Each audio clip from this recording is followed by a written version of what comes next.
الحمد لله رب العالمين حمدا يوافي نعمه يكافئ مزيدا أشهد أن لا إله إلا الله وأشهد أن محمدا عبده ورسوله اللهم صل على سيدنا محمد وعلى آله وأصحابه ولبيته وذريته أجمعين وبعد.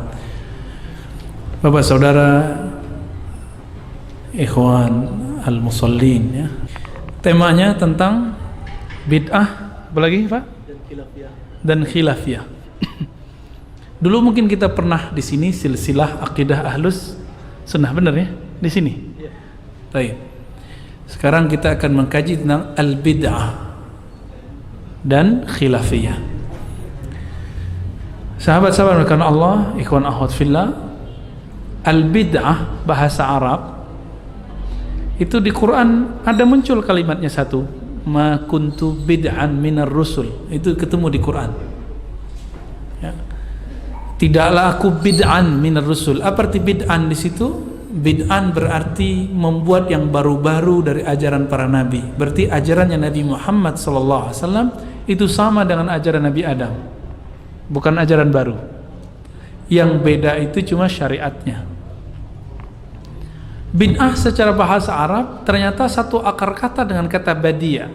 Allah bernama badia, badi'us samawati wal ard. Apa arti badia? Yang mencipta tanpa perlu konsep sebelumnya. Maka dalam istilah orang Arab, jika saya membuat satu produk, produknya sudah ada yang konsep yang lain lalu saya perbaharui, disebut ibda ya. Perbaharui dan beda dengan yang lain maka disebut ibda. Tapi kalau sama ya disebut imitasi ya. Badi, Allah mencipta tanpa perlu ada kayak ya master plan. Allah nggak perlu, semuanya sudah ada dalam ilmunya. Nah, ini yang disebut badia. Maka badia itu terjemahannya, kalau terjemahan kasarnya boleh disebut maha pembid'ah. Tapi kan nggak ada orang terjemah begitu. Tapi maknanya adalah al-khaliq biduni misalin sabiq, pencipta yang mencipta tanpa ada contoh sebelumnya. Itu secara bahasa. Lalu kita masuk secara makna. Maka pemaknaan secara bahasa tidak boleh dipakai, nggak boleh dipakai. Sholat secara bahasa artinya apa? Doa, zikir. Jadi kalau ada orang sebelah sana mengatakan saya sudah sholat, ternyata dia cuma zikir, kita nggak sebut dia sholat. Wah, jangan-jangan orang ini kebatinan ya, maka tidak disebut sholat. Kawan saya ada yang puasa tapi dia makan. Saya tanya, kamu puasa apa mas? Aku puasa lisan, dari ngomong yang jorok-jorok gitu. Itu puasa nggak? Enggak. Itu nggak disebut puasa, karena syarat puasa bagi kita ada rukunnya, ada syaratnya. Nah ini kebatinan ya, hati-hati. Bapak saudara makan Allah. Dalam hal ini maka ulama kita pun berbeda definisi. Ini coba lihat, jangankan ustadz, sahabat aja beda definisi tentang bid'ah. Suatu kali Omar datang kepada khalifah setelah Nabi, gelarnya Khalifatul Rasul Abu Bakar As-Siddiq radhiyallahu taala anhum ajma'in. Umar mengatakan kepada Abu Bakar, wahai Khalifatul Rasul, wahai Khalifah Rasulullah, para hufaz sudah banyak yang terbunuh, udah ratusan yang mati. Kalau engkau tidak membuat satu keputusan penting, yaitu mengumpulkan bahan-bahan Al-Quran, maka Al-Quran bisa hilang. Maka kumpulkanlah Al-Quran, kata Umar. Umar ini kritis, tapi nggak main hujat. Kritis bukan main. Apa kata Abu Bakar?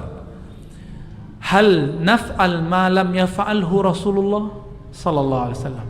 Apakah kita akan buat sesuatu amalan, perbuatan, keputusan yang Nabi tidak buat?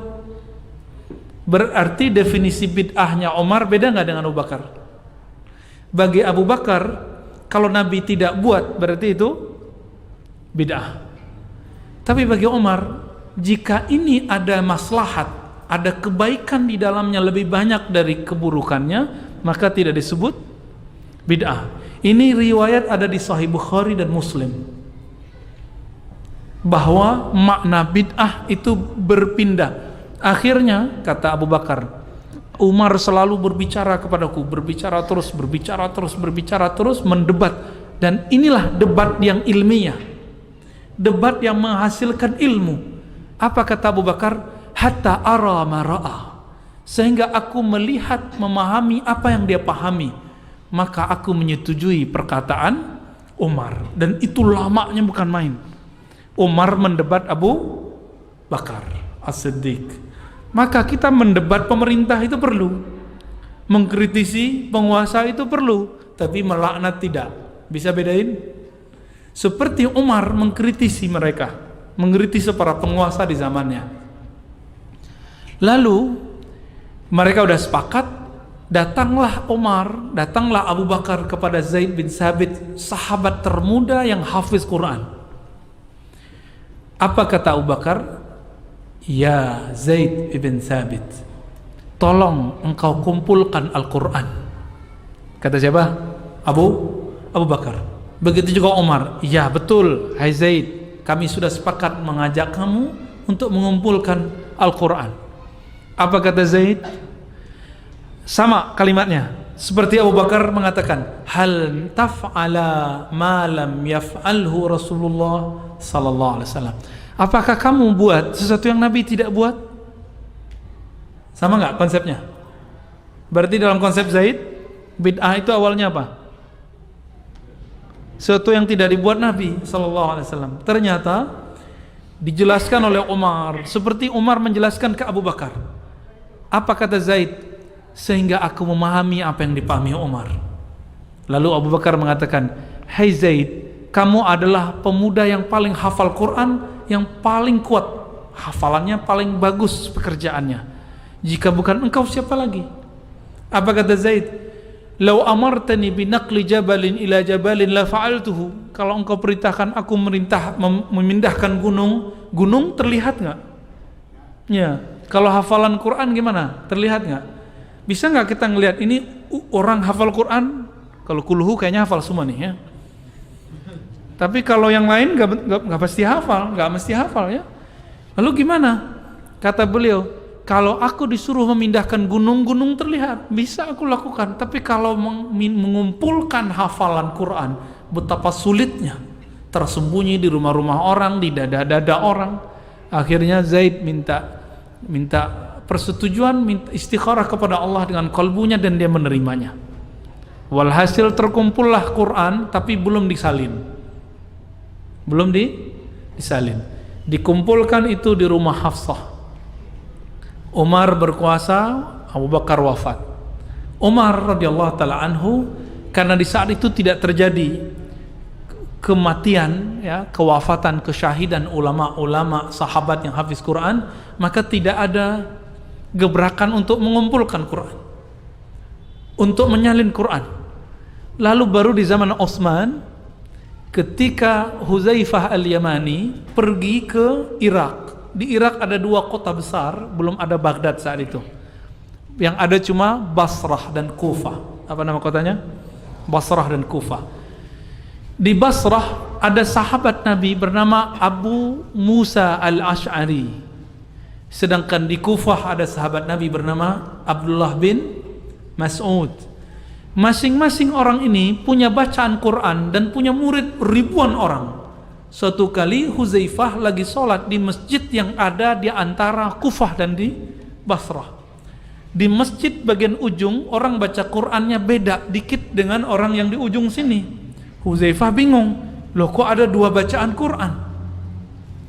Maka ditanya, dikumpulkan dua orang itu, ditanya, hai fulan, kamu baca Quran siapa gurumu? Yang satu bilang guru saya Abu Musa al-Ash'ari. Yang satu lagi mengatakan guruku Abdullah bin Mas'ud. Maka sahabat Nabi Huzaifah ini mendatangi Abu Musa al-Ash'ari dan Ibnu Mas'ud dan mengatakan, perkara kalian ini akan saya bawa ke pusat, ke Madinah. Dibawa ke pusat. Sampai di Madinah, apa kata Huzaifah? Oh ini bisa kacau. Kalau kita meninggal, Uzaifah meninggal, Utsman meninggal, Ibnu Mas'ud meninggal, Abu Musa al-Asy'ari meninggal, apa yang terjadi? Quran bisa berantakan. Maka Huzaifah mengusulkan, ayo buat Quran standar. Dikumpulkan Quran standar, dikumpulkan. Dibuatlah tim yang dulu mengumpulkan Quran siapa? Zaid. Maka disalinlah Quran sebanyak 6 eksemplar, dikirim kemana-mana, dan salah satunya sekarang tersimpan di Uzbekistan, di kota Tashkent. Alhamdulillah saya pernah ke sana dan saya melihat sendiri Quran itu beberapa abad sebelumnya di masa Timur Leng itu dikopi jadi 5, disalin. Dulu kan belum ada mesin fotokopi, disalin jadi 5 eksemplar dan itu ada tersimpan di Uzbek, kampungnya Imam Bukhari dan imam-imam yang lain ya, Imam Darimi ya, dan imam-imam yang lain, Imam Qaffal. Sahabat dimulakan Allah, coba lihat. Ternyata salah satu produk bid'ah itu hari ini bernama mushaf. Antum punya mushaf nggak? Ya, sekarang mushafnya lah masuk ke handphone. Jika bukanlah Umar, si bapak pembid'ah melakukan ini, Zaid bin Sabit menyetujuinya, Abu Bakar meridhoinya, maka kita hari ini akan kebingungan. Yang bisa sholat cuma yang hafiz Quran. Maka Umar, Abul Bid'ah, Umar itu bapak pembid'ah. Ketika membuat inovasi lain, apa inovasinya? Tahu inovasinya Umar? Membuat tarawih berjamaah. Apa kata Umar? Ni'matul bid'atu hazihi. Senikmat-nikmat bid'ah itu ini. Seandainya semua bid'ah itu dolalah, tentulah Umar awwalu man dhalla. Umar adalah orang pertama yang sesat dalam bab bid'ah. Ada yang berani bilang Umar sesat? Yang berani itu udah masuk ke Rafidhah ya, Syiah yang tercela. Kenapa? Karena mereka mencela para sahabat Nabi. Syiah Rafidhah. Besok pagi kita bahas ya. Bapak hari Jumat, apa hari Ahad? Hari Sabtu ya. Sabtu Pak Ahad ya, terserah antum deh ya.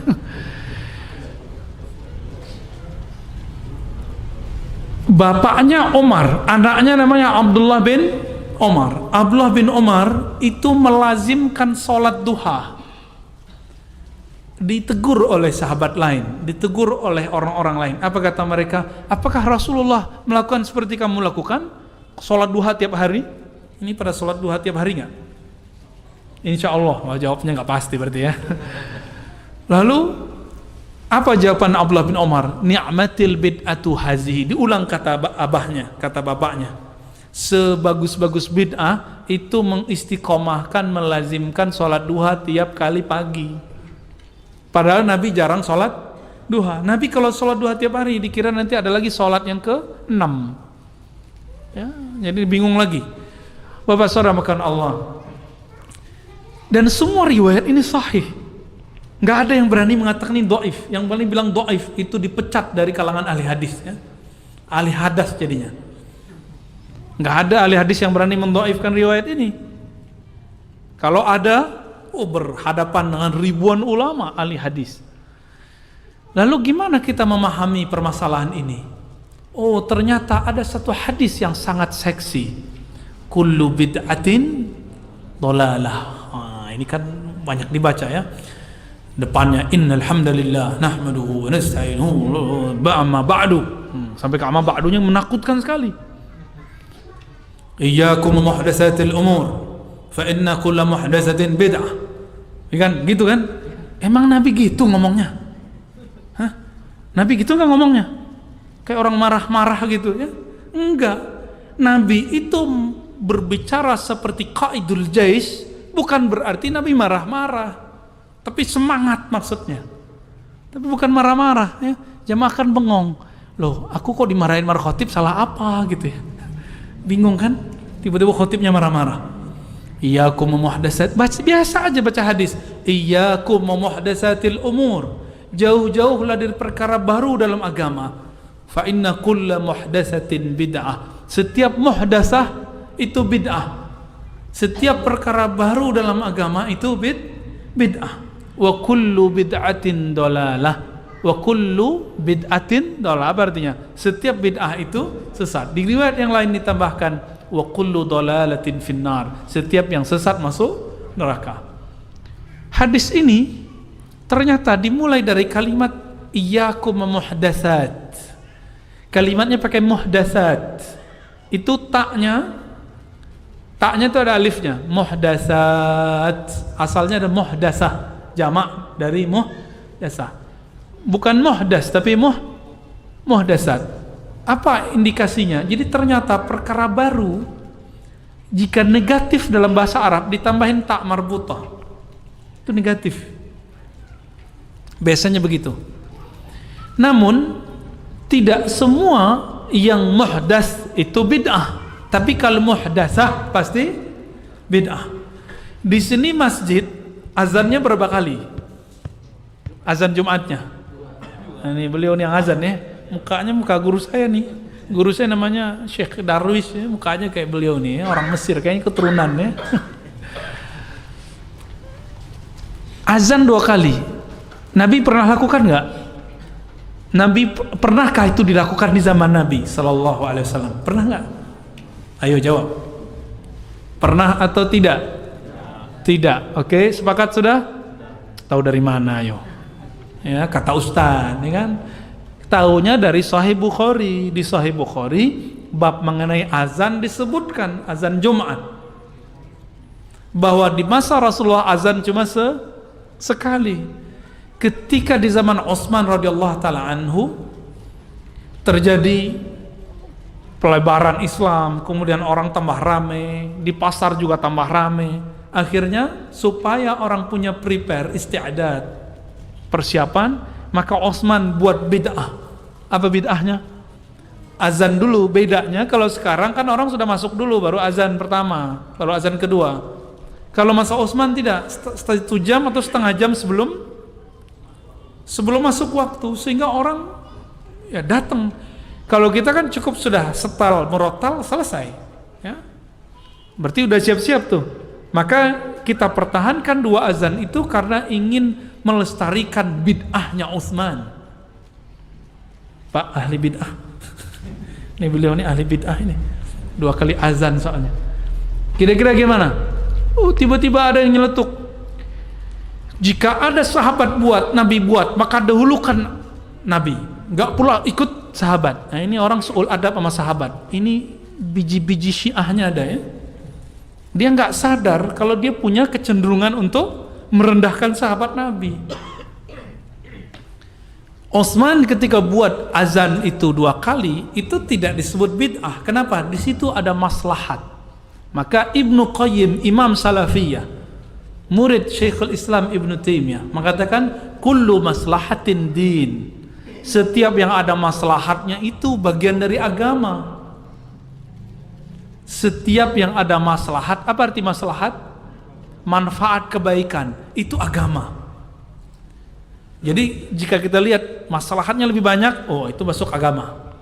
Meskipun tidak ada di zaman Nabi sallallahu alaihi wasallam.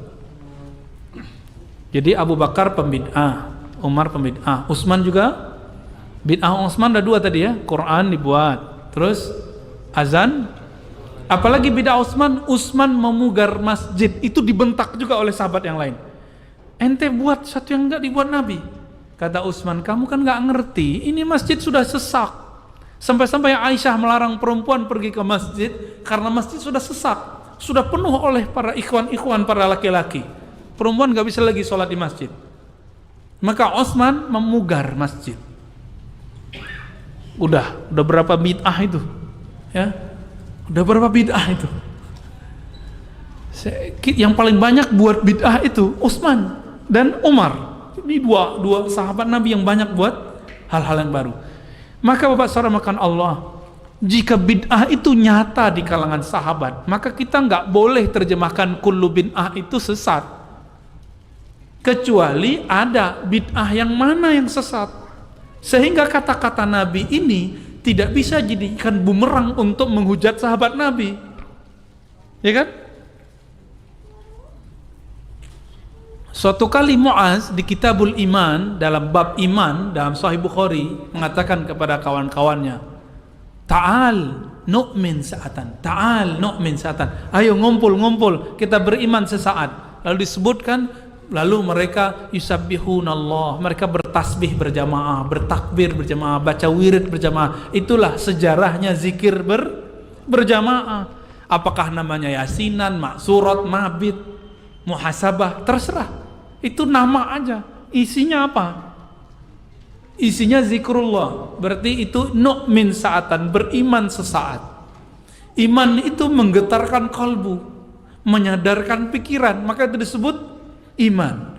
Maka Bapak sarmakan Allah, kalau begitu mungkinkah kita mengatakan kullu bid'atin dolalah seperti pemahaman sebelumnya? Apa makna bid'ah tadi?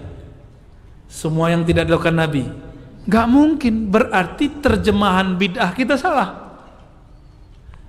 Lalu terjemahan bid'ah yang tepat apa? Apa lagi?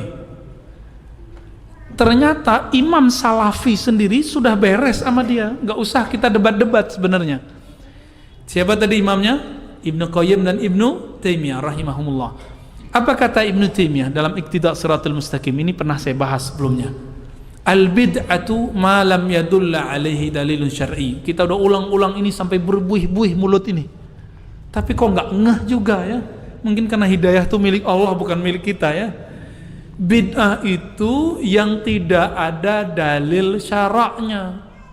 Nah, sekarang kita tes ilmu hukumnya, ilmu usul fikihnya. Berapa macam sumber hukum dalam Islam? Coba, hukum Islam itu sumbernya dibagi dua. Ada yang disepakati, ada yang masih diperdebatkan. Yang disepakati ada berapa? 4. Al-Quran, bukan hadis, sunnah. Orang ahli hukum nggak pernah ngomong hadis kecuali sunnah. Orang ahli usul ngomongnya sunnah, gitu ya, bedain ya. Karena sunnah beda sama hadis. Di hadis disebutkan bahwa hidung Nabi mancung, kulitnya merah-merah dikit. Itu hadis apa sunnah? Hadis. Hadis artinya berita, khabar. Kalau sunnah makana hukman syar'iyan, yang tergolong hukum syarak baru disebut itu sunnah. Beda dengan sunat ya. Kalau sunat bahasa kita, sunat khitan atau sunat hukum ya. Nah, Bapak saudara makan Allah. Jadi apa nih kira-kira maknanya nih? Kata sunnah atau hadis? Coba sunnah bedanya hadis apa? Sunnah itu yang ada bobot hukum syaraknya. Kalau tidak ada bobot hukum syaraknya tidak disebut sunnah, cukup disebut hadis.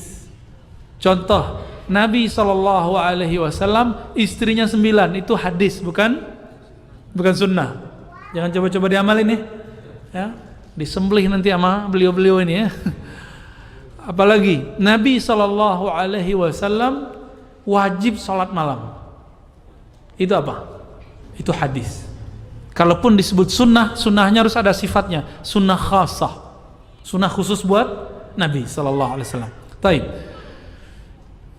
Lalu yang ketiga, ijma'. Ijma' itu artinya apa? Ittifaq al-mujtahidin ba'da asrin nubuwah. Kesepakatan, konsensus ulama-ulama, bukan ulama sembarangan, mujtahidin. Bukan ustadz biasa, bukan doktor, apalagi LCMA, bukan. Siapa? Mujtahidin. Saya belum mujtahid. Jadi doktor itu bukan gelar mujtahid. Mujtahid itu orang yang sudah mampu memproduk satu hukum, langsung dia ambil dari Quran dan Sunnah dan hasilnya jelas. Itu disebut dengan mujtahid. Namun sekarang mungkin orang itu bisa jadi mujtahid dalam satu bab, tapi tidak mujtahid dalam bab lain. Itu sangat mungkin. Kalau semua nggak mungkin hari ini, persoalan tambah rumit. Dr. Badi' Said Al-Laham, guru kami, ditanya, kalau menurut Anda ada mujtahid sekarang yang bisa buat mazhab baru sekarang, menurut kamu siapa? Jawaban beliau, Syekh Wahbah Zuhaili. Pernah dengar nggak? Nah, nanti cari sendiri di Google ya. Sekarang kan gurunya antum kan Google. Syekh Wahbah Zuhaili, cari itu. Siapa itu makhluk ya? Taib. Yang keempat apa? Qiyas. Qiyas contohnya kita kalau berzakat di sini pakai kurma atau pakai beras atau pakai duit. Tuh, duit kok udah nggak pakai beras kok, ya. Berarti antum udah pakai qiyas, analog. Di zaman Abu Hanifah dituduh sebagai makhluk najis oleh Hamad bin Zaid cuma karena membolehkan zakat fitrah dengan yang senilai dengan makanan pokok. Tapi sekarang nggak ada tuh, semua lembaga zakat membolehkan, bahkan gesek aja boleh, pencet-pencet doang di HP boleh, di handphone, ya. Kok bisa? Ternyata pendapat Abu Hanifah yang wafat tahun 150 baru tidak dianggap bid'ah setelah tahun 2000, setelah tahun 1400-an.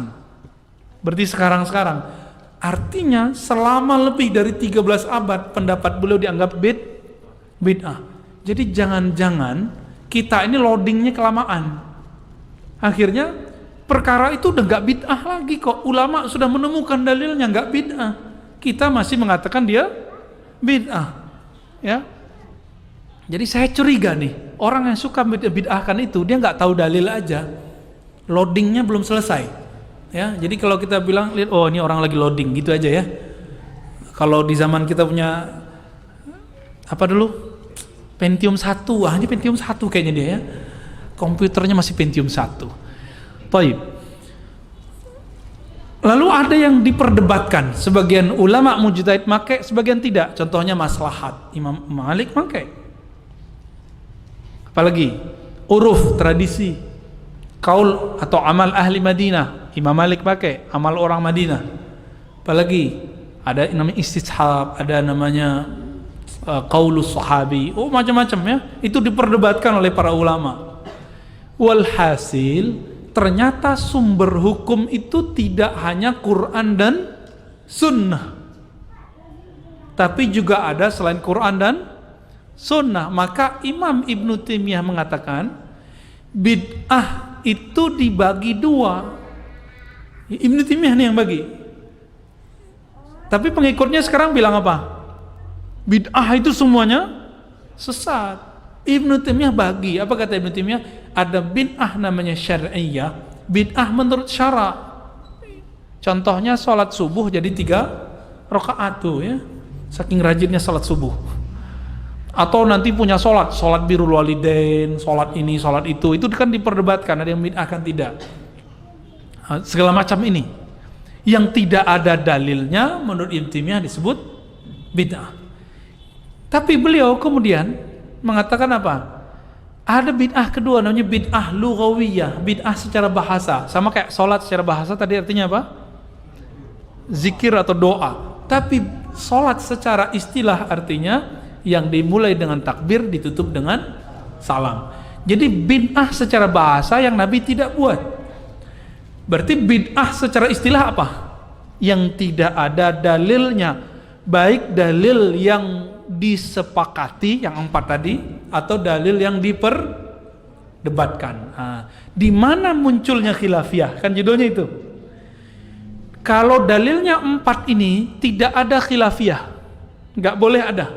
Kalaupun ada, maka itu orang pasti jahil. Pasti dia nggak ngerti. Jadi kalau Quran, Sunnah, Ijma, Qiyas masih ada yang khilaf di situ, berarti dia kurang update ilmunya. Faham? Lalu khilafiyah artinya perselisihan, perdebatan, persengketaan. Kapan itu muncul?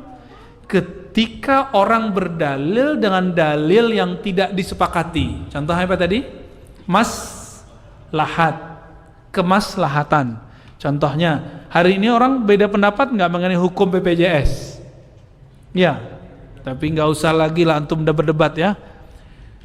Ada orang Jerman datang ke rumah sakit, salah satu rumah sakit Dompet Duafa di Parung. Di situ gratis. Orang Jerman nyengir aja. Oh, di kampung kami, di negeri kami semua rumah sakit gratis. Kaget orang-orang rumah sakit itu. Ya. Makanya kemudian orang-orang kesehatan belajar ke negeri-negeri maju ini. Ternyata Bapak Saudara makan Allah, di negeri maju itu pajak dan asuransinya tinggi. Makanya kalau masuk rumah sakit nggak berbayar. Kita cuma diminta BPJS 100.000 per bulan, keluar dulu fatwa bid'ahnya, ya. Betapa naifnya ya. Habis itu jelek-jelekin orang-orang BPJS. Nah ini saya nggak bela-bela karena saya bukan ASN, jadi saya nggak ada urusan. Saya cuma lagi berbicara bab maslahat. Sekarang orang susah, orang tidak susah, semuanya bisa berobat nggak? Kenapa? Karena pakai maslahat, nggak ada di Quran, nggak ada di Sunnah, nggak ada di ijma, nggak ada di kias. Ada nggak dalil? Pakailah BPJS, ada nggak? Nggak ada. Dalilnya itu pakai maslahat, pakai maslahat dalilnya. Dulu Ibnu Abbas tidak mau sujud di atas sajadah. Apa kata beliau? Kekasihku Muhammad tidak pernah sujud di atas sajadah, sujudnya di atas pasir, lantai. Akhirnya kataraknya tambah parah. Dan di akhir hayat beliau buta. Itu siapa? Sahabat Nabi Ibnu Abbas. Karena beliau, bukan karena beliau nolak maslahat, tapi karena bab malu kepada Rasulullah SAW. Nah ini beda bab, bukan menolak maslahat. Tidak pernah menolak maslahat. Oleh karena itu, semua maslahat itu adalah agama. Ya, oke. Jadi wajar kalau ada orang yang menghalalkan BPJS dan mengharamkan BPJS. Contoh yang kedua, ini bukan masalah liberal nggak liberal, ini masalah faham tidak faham. Bank hukumnya apa? Gimana hukum bank? Bukan bank jual bakso, bukan ya? Apa hukumnya? Ada yang ini beda pendapat nih ulama Riau nih ya. Boleh, tak boleh. Ada yang diam, ada yang tawakuf. Apa hukumnya bang? Kayaknya kalau dicek satu-satu nih dompetnya ada ATM-nya, pada takut ya. Ternyata bank tidak pernah ada di zaman Nabi, benar nggak? Karena tidak ada di zaman Nabi, maka tidak dibahas di Quran, tidak dibahas di Sunnah, tidak disebutkan di ijma, tidak ditentukan di qiyas. Kapan bank itu ada? Belakangan. Setelah terjadi revolusi industri, itu orang-orang Jerman, bukan orang Prancis, kemudian buat bank. Apakah itu Yahudi, tidak Yahudi, itu sejarahnya berbagai macam versi. Terlepas dari itu semua, bank yang begitu rumit itu diislamkan oleh orang-orang Islam. Jadilah namanya bank syariah. Tidak syariah ataupun syariah pun, bank itu dua-duanya tidak ada di zaman Rasulullah. Makanya sekarang ada gerakan anti ribawi, tapi maksudnya anti bank. Kalau riba ada nggak di Quran? Ada, jelas. Allah menghalalkan baik, mengharamkan riba. Wa harramar riba, mengharamkan riba, jelas ayatnya, nggak ada perdebatan. Kalau ada orang menghalalkan riba, kafir. Tapi kalau dia menghalalkan bank, belum tentu kafir. Tergantung definisinya tentang apa. Apa definisi bank? Lembaga ribawi. Wah, itu udah jelas kafir tuh. Tapi kalau lembaga mediator antara sang punya modal dengan peminjam, itu sudah beda definisi. Di zaman Nabi, apakah rentenir-rentenir itu tempat menyimpan duit? Tempat nyimpan duit nggak? Nggak ada. Kita bisa nggak nabung ke tukang ribawi, terentenir di zaman Nabi? Nggak bisa. Maka aktivitas yang ada di bank tidak semuanya ribawi. Itu sebabnya muncul khilafiyah. Yang bilang ini ada maslahatnya, bilang ini tidak haram. Yang bilang, oh ini ada tambahan ini. Kullu qardin jarra naf'an, setiap transaksi pinjam meminjam yang melahirkan tambahan manfaat, benefit, fahuwa riba, itu riba. Ini hadis dhaif tapi dipakai jadi dalil. Muncullah dua kelompok. Sampai hari ini nggak selesai itu. Ini bukan masalah ini orang liberal atau tidak liberal, masalahnya kemampuan baca dalilnya sejauh mana. Jadi ada teman saya jelaskan begini, wajar itu Ar-Razi itu orang UIN itu kan liberal. Loh, dari mana UIN liberal? Yang nuduh UIN liberal, saya khawatir dia su'ul khotimah, Pak. Saya khawatir dia su'ul, karena sudah banyak ulama dan wali Allah tamatan UIN, percaya kalau enggak? Ya, udah banyak ulama dan wali Allah tamatan UIN. Antum coba jelek-jelekin UIN, itu sama aja dengan menyakiti hati ulama. Kalau kita nggak sepakat sama seorang dosen itu liberal, ya itu urusan dia, bukan urusan institusi. Syukurnya saya tahun ini sudah pindah tugas dari UIN ke kampus Al-Quran, Institut Ilmu Al-Quran. Jadi antum tuduh pun saya nggak marah. Ya, cuma saya kan tamatan situ. Ini nggak ada kaitannya sama antara bid'ah dan liberal dengan tidak liberal. Ini masalahnya kamu paham atau tidak gitu. Nah itu masalahnya ya. Taib. Jadi kapan mulai muncul khilafiyah? Ketika orang berdalil dengan sesuatu yang diperdebatkan. Tadi apa aja yang diperdebatkan? Maslahat, uruf contoh. Orang Melayu kalau terjadi ada orang wafat, nah ini wafat nih, biasanya apa yang dilakukan selama 7 hari? Yasinan, oke. Benar, tahlilan. Itu masuk ke mana? Ada nggak di Quran? Bacalah Yasin kalau ada orang meninggal, nggak ada kan? Ada di hadis, tapi hadisnya dhaif. Namun disahihkan 2 imam, kita sudah bahas dulu ya. Di sini juga saya bahasnya. Terlepas dari itu semua, ada tradisi baca Yasin selama sekian hari. Itu masuk ke mana? Dia masuk ke amal para ulama, sahabat dan tabi'in, lalu ditambah dengan uruf. Ada sahabat Nabi bernama Hudzaif, dia mengatakan, hal minkum man qara'a Yasin, dia lagi sakaratul maut, bacakanlah surat Yasin kepadaku. Lalu dibacakan dan dia wafat ketika dibaca ayat-ayat tertentu tanpa ada keluhan. Maka Imam Ahmad menyebutkan ketika dibacakan Yasin kepada orang mati khufifa'an. Nah, kita sudah sebutkan ini di beberapa tempat. Lalu dibuatlah tradisi baca Yasin 7 hari. Mengambil hadis Imam Ahmad tadi, Imam Abu Daud, imam-imam yang lain, ditradisikan, disebutlah dia uruf atau tradisi.